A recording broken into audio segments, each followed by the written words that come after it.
Hello everyone, this is Midwest Washing Equipment with a quick video on a 6-foot truck skid we just finished up.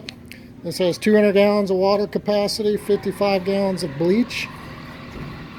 Got electric reels. Got our water supply. Soft wash. Has our ClearView Manifold V4 high flow. It's a 12 volt soft wash system.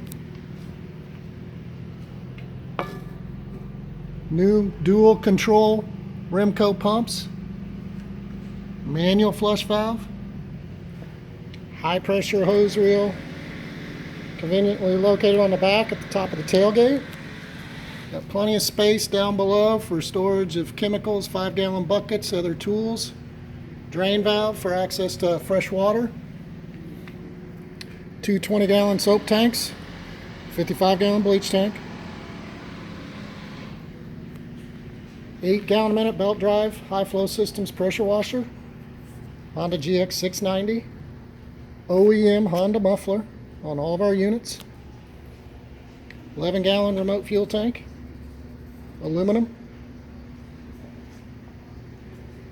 This also has ladder rack, of course, surface cleaner tray.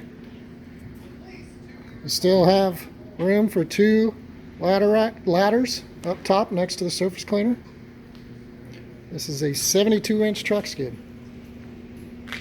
Give us a call at 317-390-4103 or on the internet at www.washingequip.com. We're only about 1 to 2 weeks out on truck skids, if not sooner. Thanks for watching.